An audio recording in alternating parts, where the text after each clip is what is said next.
malas noticias es el mensaje de hoy, ¿verdad? Un mensaje que no nos inspira mucho, ¿verdad? A nadie nos gusta recibir malas noticias. Ayer en la tarde yo recibí una llamada donde tuve que escuchar noticias de esa categoría y los hermanos saben lo que eso significa. Las malas noticias nunca son bien recibidas, nunca son gratas. Pero cuando hablamos del Evangelio, si solo hablamos de las buenas noticias, eso es lo que significa la palabra Evangelio, las buenas noticias de Cristo. Cuando hablamos del Evangelio, si solamente hablamos de las malas noticias, si solamente hablamos de las buenas noticias, nunca nos va a hacer sentido las buenas noticias. Si no conocemos que hay malas noticias, ¿de qué nos sirven las buenas noticias? A nadie le interesa escuchar acerca de un tratamiento novedoso y efectivo del cáncer si no tiene cáncer. A menos que tú tengas un cáncer terminal y solamente te queden meses de vida, entonces prestas atención y quieres escuchar. En el avión nadie le presta atención al informe de seguridad de la azafata, ¿verdad que no? Acerca de las medidas de seguridad en caso de emergencia, nadie quiere escuchar eso. A menos que sea que el avión se esté desplomando, entonces queremos recordar dónde está la salida de emergencia. Y dónde está la máscara de oxígeno, el salvavidas, ¿dónde está? En un crucero a nadie le interesa saber dónde está el salvavidas, solamente queremos saber dónde está el buffet de comida que no se acaba. A menos que el barco se esté hundiendo, entonces queremos saber dónde está el salvavidas. Pues con el Evangelio es igual. ¿De qué nos vale escuchar las buenas noticias si no siquiera primero sabemos de qué debemos ser salvos? ¿Por qué debemos ser salvos? ¿Cuál es la severidad de nuestro pecado? ¿Cuál es la consecuencia de nuestro pecado? ¿Cuál es la necesidad de salvación? Y por esto Pablo comienza su exposición del Evangelio aquí en la carta de los Romanos con las malas noticias. Hoy llegamos al mensaje número 4 en nuestra serie a través del libro de los Romanos, para aquellos que nos estén visitando. ¿Por qué estamos aquí? Por eso es que estamos aquí, porque estamos predicando, enseñando a través de este libro, de esta carta de Pablo a los Romanos. Y hoy llegamos al mensaje número 4. La semana pasada vimos en los versículos 16 y 17, los dos versículos anteriores, cómo Pablo introduce la idea central de toda la carta. La idea central de toda la carta, la idea grande es el Evangelio, las buenas noticias de salvación que tenemos en Cristo. Y vimos la semana pasada las razones por las que Pablo dice que el Evangelio, como dice el versículo 16, no lo avergüenza. Todo lo contrario. Esas razones era porque el Evangelio hace lo imposible, nos salva. Nos hace perfectamente justos en Cristo cuando nosotros somos injustos. Y nos sostiene firmes hasta el final, no importa lo que estemos pasando en nuestra vida. Pero ahora que Pablo ya ha presentado esa idea principal y grande de cuál va a ser la idea principal de la carta, el Evangelio, ahora él se dedica a profundizar y a detallar esa idea principal, el Evangelio. Y tiene que comenzar por lo primero. Y lo primero es nuestra necesidad de salvación. La razón de ser del Evangelio. ¿Cuál es la necesidad del Evangelio? ¿Cuál es la necesidad de las buenas noticias para nosotros? Y esa necesidad es nada más y nada menos que las malas noticias. Que hay unas malas noticias. Y en eso es lo que vamos a ver el resto del capítulo 1. Vamos a ver cómo Pablo nos presenta tres cosas acerca de las malas noticias. Primero, ¿cuál es el crimen que hemos cometido? ¿Cuál es el mal? ¿Cuál es el pecado que hemos cometido? Segundo, ¿cuál es la evidencia de que tenemos conciencia de ese crimen? Y tercero, vamos a ver cuáles son las consecuencias de este crimen. Y a través de la palabra de Dios hoy, para nosotros, Dios nos va a ayudar primero a conocer nuestra profunda y seria necesidad del Evangelio para que lo apreciemos, para que lo atesoremos. Y segundo, eso mismo, a que apreciemos nuestra salvación, a que amemos más a nuestro Salvador que nos ha salvado del infierno. Ahora, antes de hablar de crimen, tenemos que ver la palabra más importante de todo el pasaje y la tenemos ahí en el versículo 18. Mira el versículo 18. Dice, porque la ira de Dios se revela desde el cielo. Esa es la palabra más importante de todo el pasaje, la ira de Dios. En resumen, esas son las malas noticias. Que la ira de Dios está en nuestra contra. El resto del pasaje nos va a hablar de la razón de esa ira de Dios. Pero la ira de Dios es el corazón del pasaje. En mi preparación para el mensaje de esta semana, yo escuché a un predicador explicar por qué la ira de Dios es tan seria y por qué es tan justa. Piense en un momento en su vida que usted ha estado enfadado. Piense en un momento en su vida que usted estuvo bien molesto, bien enfadado. Usted sabe lo que es estar airado, usted sabe lo que es estar enfadado. Pero en cierta manera, ninguno de nosotros hemos estado enfadados con verdadera razón y con verdadera justificación. Le voy a explicar lo que quiero decir. Piensa en ese momento que tú estuviste lo más enfadado en toda tu vida. ¿Fue justo que tú estuvieras enfadado, enfadada? ¿Conocías tú en ese momento todos los detalles de la situación por la cual estabas molesto? Y más que eso, ¿alguna vez tú no has cometido una falta como la que te cometieron a ti para tú estar verdaderamente, tener toda la razón de estar enfadado y airado contra la otra persona? Si somos honestos y sinceros, tenemos que decir, no, nunca conocemos todos los detalles de la situación. Y nosotros, nuestras manos no están ni cerca de inocentes ni de limpias para nosotros enfadarnos contra otra persona, como si nosotros nunca hemos cometido una falta contra otra persona. Y por eso, en un sentido, ningún ser humano puede airarse justamente. Pero Dios sí. Y solo Dios puede estar justamente y santamente airado. Porque Él, como Dios, que todo lo conoce, Dios omnisciente, Él conoce todos los detalles. Y Él nunca le ha fallado a alguien.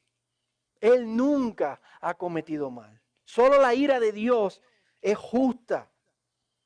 Solo la ira de Dios es santa y solo la ira de Dios es verdaderamente merecida. Y por esto Hebreos 10:31 describe la ira de Dios diciendo, horrenda cosa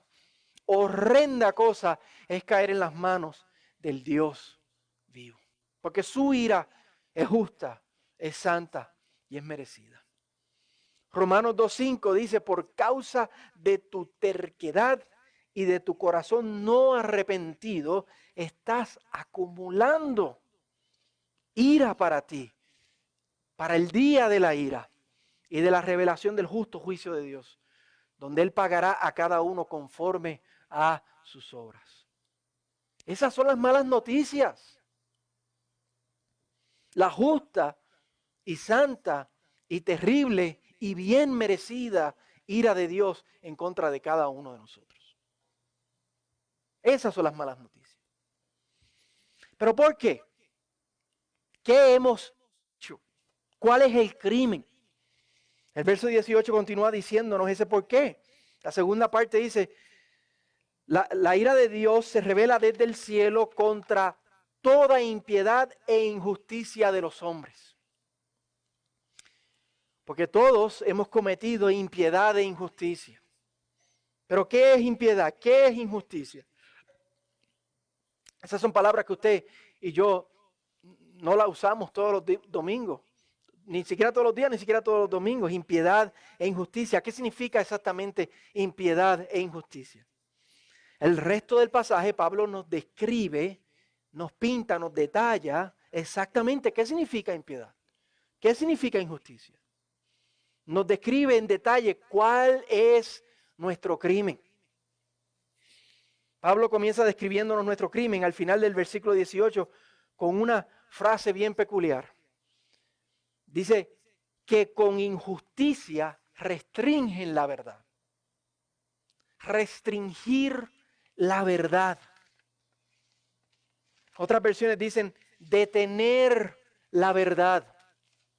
Obstruir la verdad. Imagínense, ahora que la primavera está volviendo a arrancar o quiere arrancar, pero caen nevadas de momento y la detiene. Imagínese una manguera de jardín para usted echarle agua a su jardín. Y la agarras y si la doblas, ¿qué pasa? Si doblamos esa manguera, ¿qué pasa? Se obstruye el flujo del agua. Pues nuestro crimen es que hemos hecho eso contra Dios, contra la verdad de Dios. Y los versículos 19 y 20 nos dice cuál verdad. Dios se ha revelado a todo ser humano. Dios se ha revelado a todo ser humano. Y en nuestro segundo punto vamos a hablar más acerca de eso, vamos a verlo en más detalle.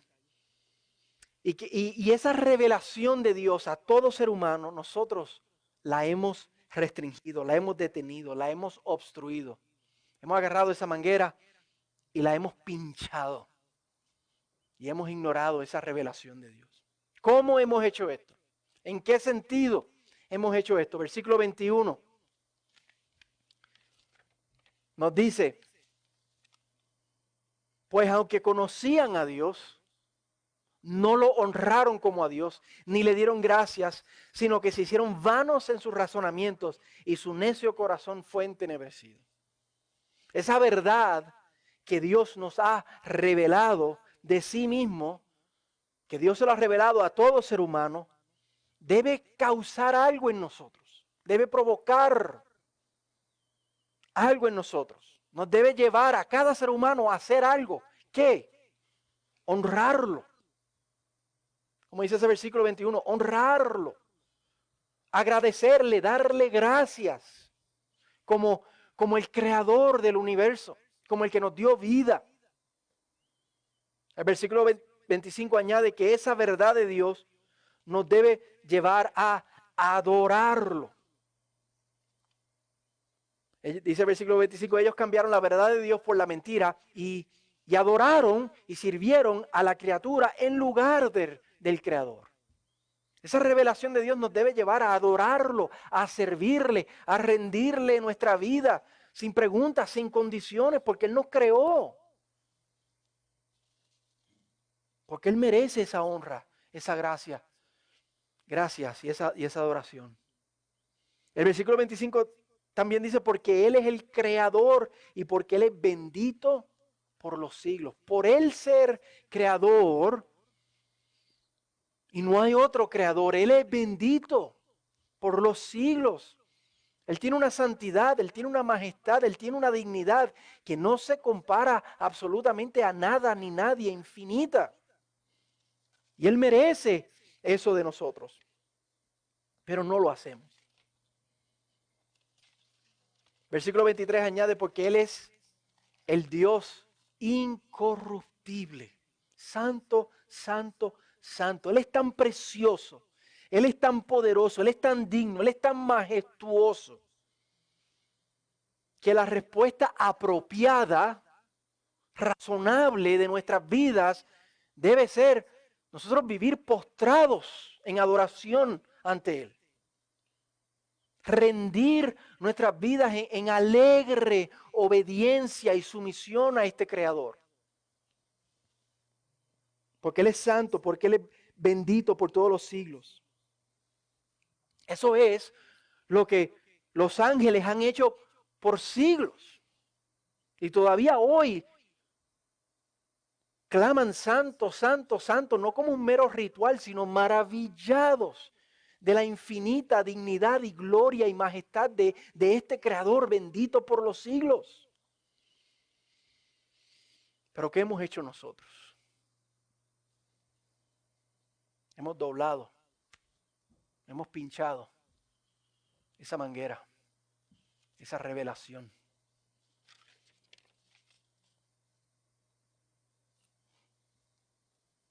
Ahora, a algo tenemos que atribuirle gloria.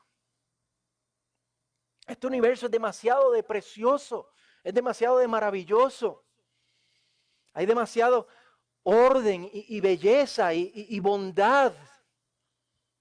A algo tenemos que atribuir la gloria que este universo refleja. Y el versículo 23 dice, ¿a qué lo apuntamos? ¿A qué atribuimos esa gloria? Versículo 23 dice, cambiaron la gloria del Dios incorruptible por imágenes en forma de hombre, de aves, de cuadrúpedos y reptiles. Atribuimos esta gloria, hay que atribuírselo a alguien, a algo, no solamente por la belleza, sino porque nosotros fuimos creados para dar gloria a Dios y a algo tenemos que darle gloria. Y lo hacemos a la creación. A hombres. Empieza diciendo Pablo, wow, inteligentes somos, la humanidad. ¿Cuánto hemos logrado? ¿Qué potencial tenemos? Aves. Piensen en las religiones del mundo. Podemos pensar en los egipcios. Tienen un dios que se llama Horus. Tiene cabeza de falcón, cuerpo de hombre. Algo hay que atribuirle la gloria. Cuadrúpedos o mamíferos. Piensen en el becerro de oro en Éxodo. Algo hay que atribuirle la gloria. Reptiles. Voy a decir esto bien mal, pero tengan misericordia de puertorriqueños. Piensen en Quetzalcóatl, el dragón alado de los aztecas. A algo hay que atribuirle la gloria, la majestad, de la belleza, del orden, de la bondad del universo. Y se lo atribuimos a cualquier cosa, menos ¿a quién? Al Creador. Al incorruptible y majestuoso Creador, quien es bendito por los siglos. El versículo 28 nos dice que esto es igual a no reconocer a Dios, no reconocerlo, no darle lo que Él merece, honra y gracias y adoración y obediencia y sumisión. Y el versículo 32 nos da quizás más claramente no solo el crimen, sino con qué ahínco y con qué placer cometemos esto.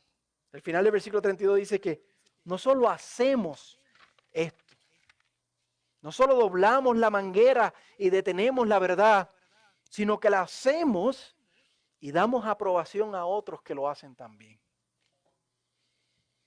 Nos complacemos cuando vemos a otros hacerlo, aplaudimos cuando otros lo hacen también. Ese es nuestro crimen. Ese es nuestro crimen. Siendo tan obvio que Dios merece honra, gloria, gracias, obediencia, sumisión, adoración. No lo hacemos y se lo atribuimos a la creación. Dios creó todo para su gloria y para su honra. Y preciso, nosotros hemos hecho lo contrario. Hemos ignorado al Creador. Hemos pinchado la manguera.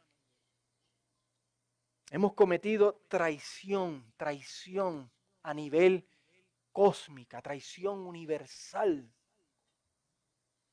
Y por esto merecemos nada más y nada menos que la ira de Dios.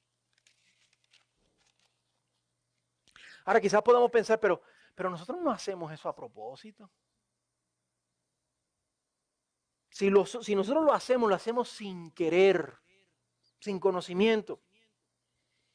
Y Pablo sabe que podemos pensar eso y nos dice, no, Es todo lo contrario, lo hacemos a sabiendas y por eso no tenemos excusa. Versículo 19. Pero lo que se conoce acerca de Dios es evidente dentro de ellos, pues Dios se los hizo evidente. Dios, como nuestro creador, puso muchas cosas dentro de nosotros, ¿sí o no?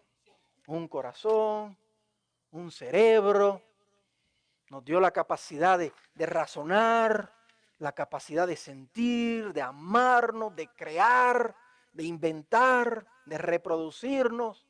Sabemos lo que es bueno, sabemos lo que es malo, muchas cosas que Dios, por decirlo así, las formateó dentro de nosotros cuando nos creó. Pero también implantó el conocimiento de que todo lo creado no puede haber salido absolutamente de la nada.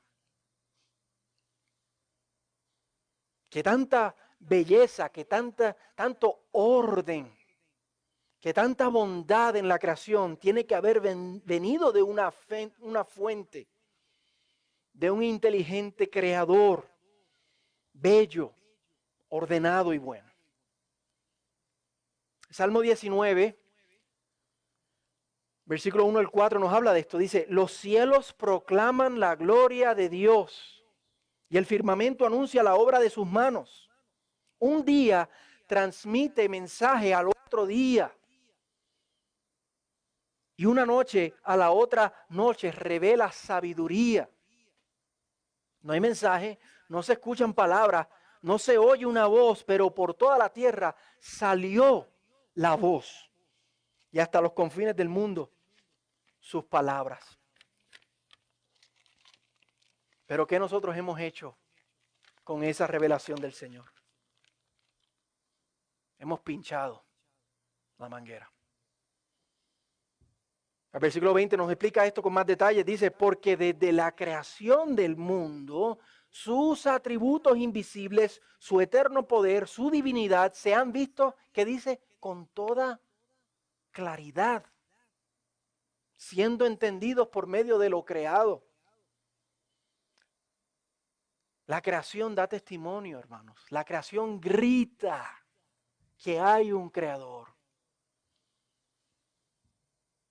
Y lleva gritando esto, como dice el versículo 20, desde la creación del mundo. Desde antes de Adán, la creación lleva comunicando esto. Y por eso desde Adán, todo ser humano, aún el que vive en la isla más remota del Pacífico, que tú dices, pero es que él no conoce nada acerca de Dios. Romanos 1 dice que conoce claramente y evidentemente y suficientemente acerca de Dios. El hombre que ha vivido en la isla más remota ha visto suficiente orden y belleza y ha probado con su boca suficiente bondad para tener evidencia suficiente de un creador que es bendito por todos los siglos. Dios se lo ha hecho evidente. Dios se lo ha hecho evidente a todo ser humano. Pero otra vez, ¿qué hemos hecho? Hemos pinchado la manguera. Hemos restringido, hemos obstruido, hemos detenido, hemos ignorado esa verdad.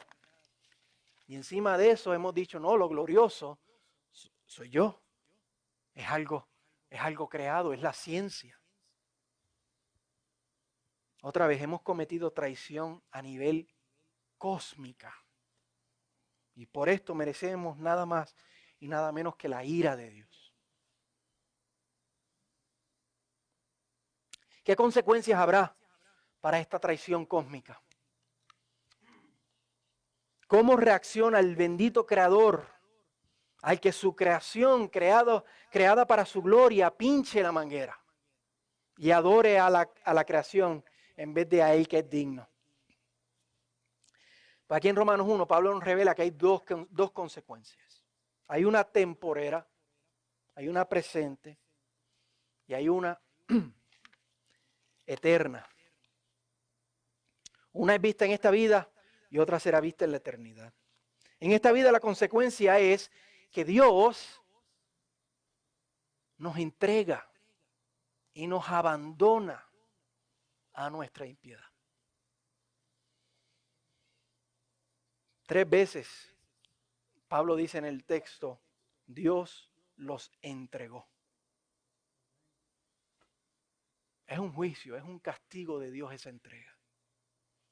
Versículo 24, por lo cual Dios los entregó a la impureza y en la lujuria de sus corazones, de modo que deshonraron sus propios cuerpos. Ustedes no me quieren dar la gloria. Ok. Entréguense a las consecuencias de su pecado. Sufran las consecuencias de su pecado. No quieres honrar al Creador que te dio la vida, al que te creó para su gloria, al que miriadas y millares de ángeles claman santo, santo, santo. Que te creó para que pudieras tener comunión con Él y encontrar en Él tu más alto sentido de propósito y de deleite. Y en cambio, pinchas la manguera y le atribuyes sentido a lo creado, a ti, a la ciencia, a hombres, a animales. Pues Dios te va a entregar a las consecuencias de tu pecado, a esa bajeza, a esa impureza, a esa necedad. Dice el necio en su corazón, no hay Dios. Y Dios simplemente nos entrega. Los versículos 26 y 27 nos describen en más detalle lo que esa entrega significa. Y nos da un ejemplo bien específico que yo creo que es muy adecuado para nuestro tiempo. Un ejemplo específico de Dios abandonándonos a esa bajeza, a las consecuencias. Y habla ahí en esos versículos 26 y 27 del pecado, de la homosexualidad. Dice, por esta razón, otra vez, segunda vez, Dios los entregó a pasiones degradantes. Porque sus mujeres cambiaron la función natural, por lo que Dios estableció en su creación, Génesis 1 y 2, el matrimonio, lo bueno, por la que es contra la naturaleza. De la misma manera también los hombres, abandonando el uso natural de la sexualidad en el matrimonio, con su esposa, abandonando el uso natural de la mujer, se encendieron en su lujuria, unos con otros, cometiendo hechos vergonzosos. Hombres con hombres y recibiendo en sí mismos el castigo correspondiente a su extravío.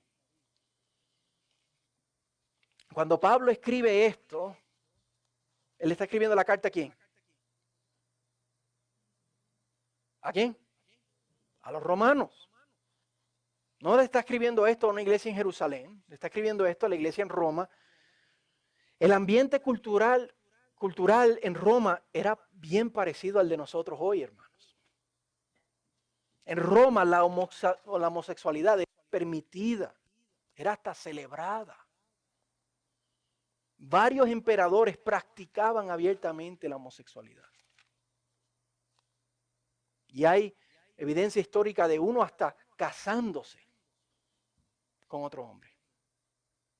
Incluyendo entre los emperadores que practicaban la homosexualidad, Nerón, que es el emperador corriente cuando Pablo escribe la carta, Nerón practicaba abiertamente la homosexualidad. Así que Pablo, al escribir esto, se está arriesgando al decir esto. Igual que hoy, es un tabú hoy decir que la homosexualidad es pecado, ¿sí o no? No puede decir eso. Facebook nos va a... Ya mismo se acaba el Facebook. Pero más que un riesgo, es la verdad. Es la verdad. Y la naturaleza misma da testimonio de eso. Pensando en términos de la plomería de la sexualidad. Es contra naturaleza. Es en contra del sentido común. Eso no funciona. Y la homosexualidad es solo una evidencia que Pablo trae, un ejemplo que Pablo está trayendo de lo que Dios hace. Dios simplemente entrega a los seres humanos a degenerarse y degradarse. La gente hoy, y en el tiempo de Pablo en Roma, celebra la homosexualidad como una liberación. Somos libres. Ya no nos atan esos pensamientos del pasado, de la moralidad, la Biblia, olvídate de eso, el cristianismo. No, somos libres. Hemos avanzado, pero aquí Pablo lo presenta como todo lo contrario. No es libertad, es una consecuencia triste, negativa, es una degradación, es Dios entregando al juicio y al castigo y a las consecuencias del pecado. Es una muestra misma del juicio de Dios. El versículo 28 nos continúa hablando de las consecuencias en esta vida. Versículo 28 dice, Dios los entregó una mente depravada para hacer lo que no conviene. ¿Por qué no conviene? Porque la ira de Dios simplemente se continúa acumulando. Si merecías castigo, ahora mereces aún más castigo. Los versículos 29 al 31 nos describen en detalle lo que esto significa. Están llenos de toda injusticia, maldad, avaricia, malicia. Piensen en nuestra sociedad. Está literalmente describiendo lo que nos rodea hoy. Llenos de envidia, homicidios, pleitos, engaños, malignidad. Son chismosos, son detractores, aborrecedores de Dios. ¿Sí o no? Hoy día ser ateo te aplauden, te celebran. Insolentes, soberbios, jactanciosos, inventores de lo malo. ¿Cuántos males no se inventan? La tecnología avanza y cada vez que se inventa algo para la tecnología, rápido hay una mente depravada que busca una manera de torsionar eso, de virar eso para la maldad. Desobedientes a los padres, sin entendimiento, indignos de confianza, sin amor, despiadados. ¿Cuál es la razón de que haya tanta maldad en el mundo? Porque hemos pinchado la manguera. Porque no le hemos dado la gloria al que la merece. Y el mismo Creador simplemente nos ha entregado. Nos ha dejado irnos por el barranco y por el risco. ¿Y cuál es la consecuencia eterna? Versículo 32. Esa es la consecuencia en esta vida. La consecuencia eterna, versículo 32. Ellos, aunque conocen el decreto de Dios, que los que practican tales cosas son dignos de muerte. Dignos de muerte. La consecuencia eterna es la muerte eterna. Es una eternidad de sufrimiento consciente y brutal en el infierno, como describe el testimonio de la palabra de Dios. Eso ahí está diciendo en el versículo 32 lo mismo que Dios le dijo a Adán, que si comía del fruto prohibido ciertamente moriría. Romanos 6:23, porque la paga del pecado es muerte. Muerte eterna. Sin embargo, ¿qué hacemos? Pinchamos la manguera. Pinchamos la manguera. Y nos dice al final del versículo 32, como ya lo vimos, que no solamente cometemos estos pecados, sino que aplaudimos y celebramos a otros que lo cometen. Y hoy día eso se ve en la sociedad. Es la celebración de lo malo. El Señor dijo, a lo malo le llamarán bueno y a lo bueno le llamarán malo. Eso es lo que Pablo está diciendo aquí. Ese es el clímax de la maldad. No simplemente que hagamos algo a escondida, sino que lo celebremos.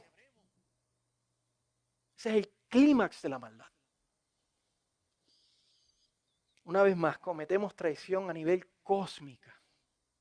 Y por esto merecemos nada más y nada menos que la ira de Dios. Estas son las malas noticias. Estas son las malas noticias. Ahora, para terminar, quiero que consideremos algo. Pablo aquí nos habla de las consecuencias de la ira de Dios. Y vimos las consecuencias en esta vida, Dios entregando la gente a su maldad, y las consecuencias en la eternidad, el infierno. Pero ¿dónde? En la palabra de Dios y en la historia vemos más claramente las consecuencias, la seriedad, la manifestación más clara de la ira de Dios. En la cruz del Calvario. En la cruz del Calvario vemos más claramente la seriedad, las consecuencias, la manifestación de la ira de Dios. Porque en la cruz del Calvario, la ira de Dios contra el pecado es tanta que Dios castiga aún a su único hijo por amor a nosotros. A ese nivel tiene que llegar el amor de Dios y la justicia de Dios y la ira de Dios para castigar a su único hijo en nuestro lugar, por ti y por mí. Isaías 53 dice, pero Él fue herido por nuestras transgresiones, por esta transgresión que Pablo describe aquí en Romanos 1. Él fue herido, Él fue molido por nuestras iniquidades. Y el castigo por nuestra paz cayó sobre Él. Y por sus heridas hemos sido sanados. Añade, quiso Dios quebrantarlo. Dios quiso quebrantarlo sometiéndolo a padecimiento. ¿Por qué? Porque sobre Cristo fueron nuestros pecados y el pago del pecado es muerte. 2 Corintios 5:21 dice, al que no conoció pecado, lo hizo pecado por nosotros. Hasta ese nivel llega la ira, la justicia y el amor de Dios. Para que fuéramos hechos justicia de Dios en él. Gálatas 3:13, Cristo nos redimió de la maldición de la ley. ¿Cuál es la maldición de la ley? Muerte. El pago del pecado es muerte. Cristo nos redimió, nos liberó de la maldición de la ley, habiéndose Él hecho maldición por nosotros. En la cruz, Él fue el objeto de la ira de Dios. Él fue el objeto de la maldición de Dios por nuestro pecado. Y por eso Romanos 8:1 nos dice, por tanto, ahora no hay condenación. Ya no hay condenación. Si tú estás en Cristo, no hay condenación de Dios para ti. La mala noticia es que nosotros merecemos la ira de Dios por pinchar esa manguera, por no darle la gloria. Y no tenemos excusa. Y la consecuencia es sufrimiento y muerte eterna. Pero la buena noticia es que de tal manera amó Dios al mundo que entregó a su único Hijo. Esa consecuencia seria y gravosa por nuestro pecado, el Señor la hizo caer sobre su Hijo. Y por eso si tú hoy no estás en Cristo, ven a Cristo. Pon tu fe en Cristo. No pongas tu fe en tus obras. No pienses que tú vas a ser lo suficientemente bueno, porque es que no somos buenos. No hay manera. La única manera es venir a Cristo y entregarle nuestra vida a Cristo. Y aquellos que estamos en Cristo, contemplemos el amor de Dios por nosotros, la seriedad de nuestro pecado y cuánto Dios nos amó para salvarnos, entregando a su único Hijo por nosotros.